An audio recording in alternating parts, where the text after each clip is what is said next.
All right. So we are going to talk about Software Defined Networking, SDN, thing that you have been waiting for. What are the different alternative APIs? What are the other APIs? We'll talk about those protocols, and then something else which is required for SDN, APIs and OSGi, and then the main thing which is the OpenDaylight controller. All right. Second then is path computation element. Now again, this is pretty old. PCE, and the reason we have PCE is that when you do MPLS and you tell the router MPLS that I want to set up a path to that destination, the router has to do computation, quite a bit of computation to find a path that satisfies your requirement, which is that I want a 10 megabit path with so much latency, so it cannot go through, Germany, and so on and so forth. So that requires a lot more work than a router can do. And not only that, sometimes you need two paths which do not overlap. So you want a primary path and you want a secondary path. So what these guys came up with a few years ago is called PCE, path computation element. They said somebody else can do the computation and tell me. Simple idea. So MPLS and GMPLS requires originating routers where the path starts, originating routers, to find paths that satisfy multiple constraints, including not using any of the backup routers and having a given bandwidth. So you could say that I don't want to go through these because I'm already using them. So this requires more power than the routers may have. So PCE working group came up with a set of protocols, and there are lots of protocols. So which a computation client, PCC, the router can use to get the path from the PCE element. Okay, so this is a little bit what say unintuitive. So when you say PCE, that means the server. Okay, instead of calling path computation server, which would have made it much easier for me, they call it path computation element. Okay, so PCE is the server and PCC is the client. So the client can say, here the client, it can say what is the 1 gigabit route to New York not going through Boston. All right. And PCE, which is the server, has a whole database. Using that database can come back with the answer. Server could be controller, yeah. So here's another thing. Let me just explain every time. Server is a function. Where you put it is your decision. Packaging, you can put it in the controller, you can put it in a separate box. So this could be like a route flow where server could tell the controller and then controller could program it. Right? So anyway, so this is an element which does the control. And by the way, all of this is pre OpenFlow days, right? I mean, at that time there was no concept of, controller. So the PCE is the server and PCC is the client, and basically, it just does the path computation. So in fact, the standard allows both functions to be resident in the same box. So the router could be the client. It will just have two modules. The client module will ask this element module, please tell me the path, and the answer will come back right there locally. Right? They divided the path computation into two parts so that you can move the modules if you needed to, or you could have the modules only in some routers, like 4 routers could have the element and 100 routers could use it. Right? So they had basically you could have distributed or centralized. Centralization is not required. You could have totally distributed, you could have totally centralized, or you could have in between.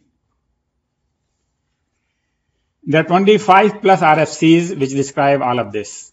So the PCEs don't have, unlike a controller, PCEs don't have a control of a router. So they cannot say, well, you should not take this road because I don't own that road. So they will give you the path, and then somehow the other PCEs will discover that now that path is used and the bandwidth has reduced. So there is a database. So there is a protocol, PCE to PCE communication protocol and PCE to PCE protocol. So others will come to know that now that path is not available anymore, but there is no dedicated control. Okay. The question is the router supporting this PCE is a reactive router as opposed to proactive router. So yes, basically, in the sense that you don't set up a 1 gigabit path unless you have a 1 gigabit dollars. I mean, these are very expensive paths. You go to the carrier and you say, I want this, link to the Boston. Now it will require a few signatures before it will get done, because these are very expensive paths. They are not just done on a whim. You do it on demand. All right. So now you can see how PCE fits into this whole software defined work, because now that PCE is pretty old. Actually, I forgot the year there, but this is there. Now people are saying, look, I can already program my routers to do this. Why don't I use this also along with OpenFlow? Then there is a forces. Forces is forwarding and control element separation, and this has been working since 2001. In 2001, IETF thought that we should separate the control from the forwarding plane. And so they have, each thing has two elements, control element and the forwarding element, and they have two managers, the control manager and the forwarding manager. And by the way, this is not one-to-one. So there are multiple lines going out of the control. So one element could control multiple forwarding elements. So the idea was, and then it was implemented in early 90s in BSDs, the control and data plane separation. But anyway, it allows the routing tables to be controlled by a simple command line or by a routing daemon. So basically you could change the routing table by saying, we change routing from A to B by this method. Now what it does support is, forces supports is port type, link speed, and IP addresses. So you could ask for these things by using forces. You could ask, what is your port type? What is your link speed? And you could set up some of these. For example, IP addresses could be set or asked. IPv4 or IPv6 unicast, multicast forwarding you could set. QoS, including metering, policing, shaping, queuing, etc., could be set. Packet classification could be set. So you could, just like OpenFlow, you could say, well, this kinds of packets to go this way or put into this queue and do that. High touch functions, things that require modifying the packets, like, network address translation and application level gateways. So everybody knows what is a NAT, right? You just change the address. Application level gateways are something that not only change the outside IP address, but also change the inside IP address. What is an inside IP address? Is that if you have a packet, it is going from A to B, it might have a message in which message says, well, I want you to do this from C to D or whatever it is, right? Now those C to D could be IP addresses. And those addresses will not have a meaning if they get out of my network. Right? So somehow we have to change those to a meaningful addresses such that they can get back to where C and D are. And so some gateways, application level gateways, they understand the application to that extent. They are just designed for that application. For example, application level gateway for FTP would be designed just for FTP. It can read all the FTP messages. It knows which messages have inside IP addresses. It will change them. So this allows that. Encryptions to be applied to the packet. It could say that please encrypt the packets before we send them out. Measurement and reporting of per flow traffic information. So forces does many of the things that we have been talking about. So now this is coming back to life. So this one simply shows how this works. So for example, first the forwarding element manager will come up and the control manager will come up, and the managers will exchange, will basically authorize each other, authenticate each other.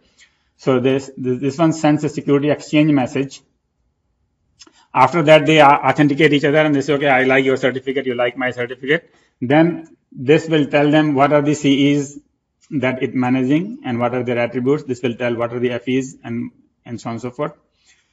Now that the FE manager has the list of CE and FEs, and the CE manager has the list of CEs and FEs, they will talk to their managees or their employees, whatever you want to call them. So FE manager will talk to the FE and say, look, first they will exchange security exchange. So it's all secure, authenticated that you are talking to the right person.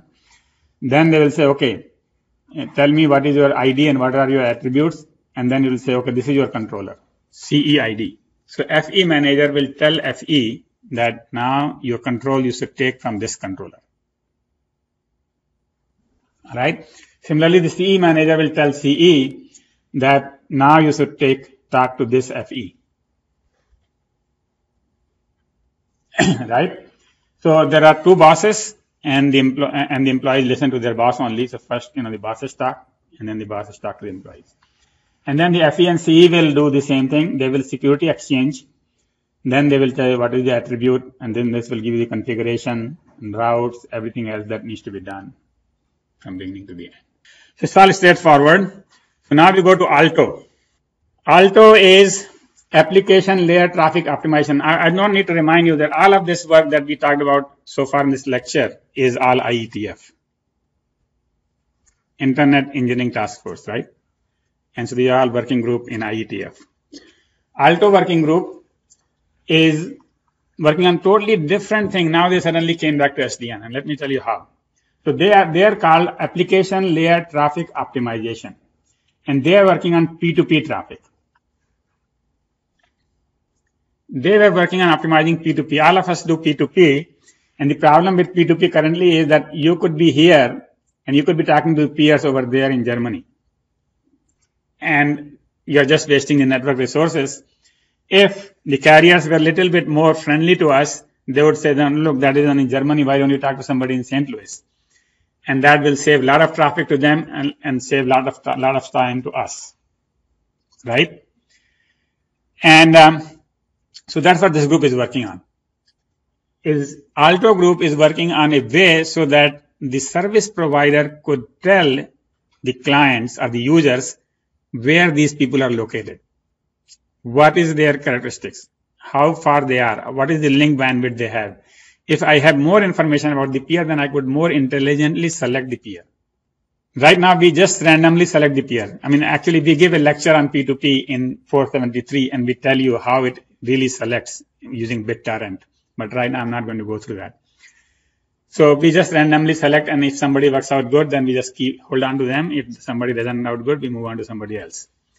So that is not very optimal. So ALTO group is designing so that you could do some better peer selection. And the way it does is that there's an ALTO server. ALTO server knows all about every node in the network, right? So has knowledge of the distributed resources. And ALTO client simply requests that please tell me about these peers. And then it tells them either by topological distance or by traffic charges or something like that. So you could sort them out any way you like, just like you go to Amazon when you want to buy something, you sort them out in any order you want, highest price first, lowest price first, best reviews, so on and so forth. So you can do that. And then the ALTO server could get the information from the provider or from the nodes about their data characteristics. So either this ALTO server could belong to the AT&T or something, and they could just give it to you. Or if they don't, then the peers could get together and say, okay, ALTO server, look, my bandwidth is so much, this is so much, and so on and so forth. So they could do it by themselves. Client may get the list of the potential peers and send it to a server, which can return an ordered list. Or the client could say, well, I have these 5 choices, which one is good? Tell me. Or which 5 or 4 are good? Whatever. Also need a protocol for ALTO server discovery. So you need to find out where the server is. So there is a protocol for that. You need a protocol to talk to the server or get the responses back from the server. So all of this has been going on for quite some time. The question is, how does it apply to SDN? All right. So the minute they heard about SDN, they said, yeah, we have the solution. And the solution is as follows. If you want to locate any resource in the data center, this is the most friendliest environment you can find for P2P. Actually, everybody is not only a peer, everybody is owned by you. So you know every resource, how much bandwidth they have, how they are connected, what is, things like that, right? So all this thing can be given to the ALTO server, which could be a single server in the data center. And it will have the cost information, it will have the constraint, it will have the power, etc., etc. And then the client gets the right place where to put their next, whatever they want to do. It could be a peer, it could be another VM they want to put. So you could get optimal location for your devices, for things, or, or optimal devices to connect, or optimal services to connect. If you want to connect to an IDS, you go to the ALTO server. Now the main thing is, which probably was not there in ALTO before, was the issue of privacy. Because P2P is such an open thing, they probably didn't think that, okay, some people you should not tell some things. Okay, so this client, I cannot tell you that this is, and for that client, I can tell you. So that kind of security has to be built in, which is not there right now. But it has, it has all the commands for finding the resources.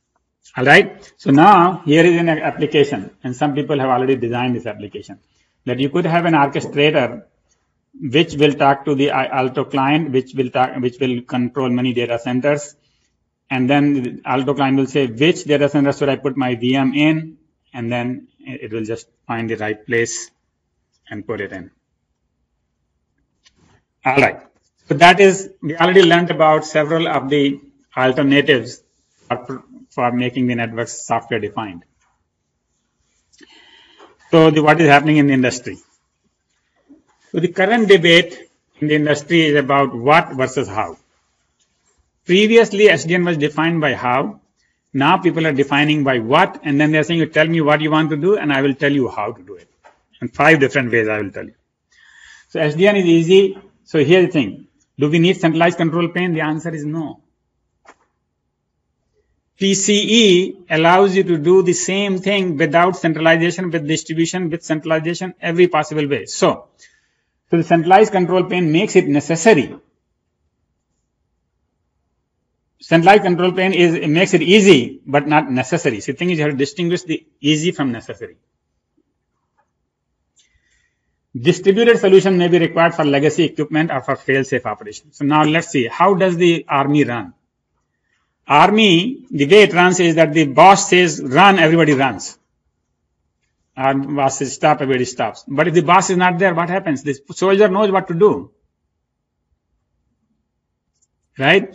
So that's what we need, is that we don't have to shut off the brain. We have to just use the brain as told up to whatever point it is told. And when the other person is not there, we should be able to run.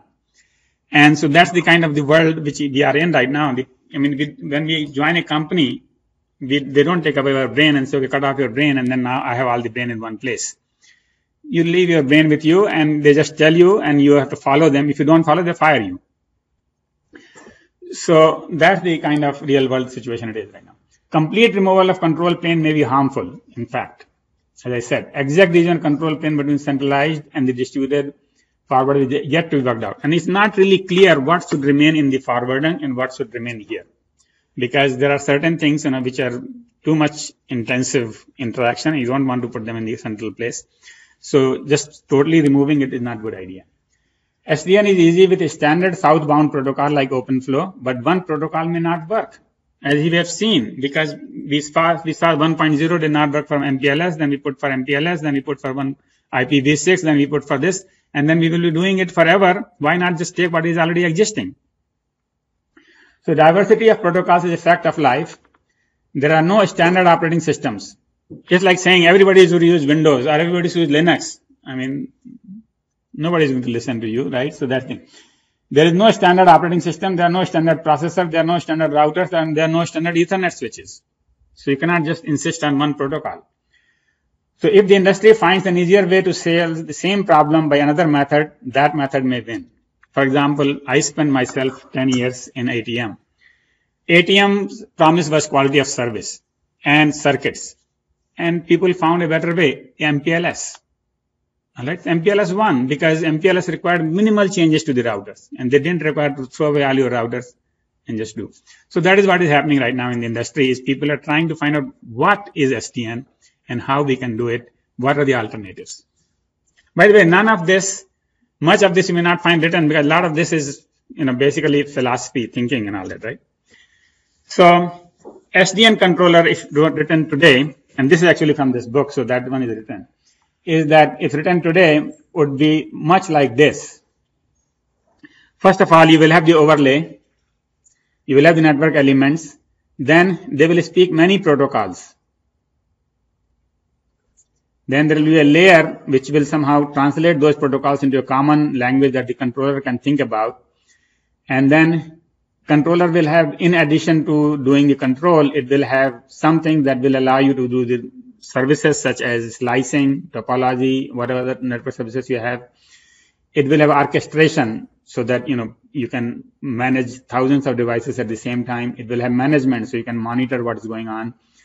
And right now people are talking about two different kinds of things. First is the OSGi framework and one is the RESTful API. So this is the current thinking, and this can change any day.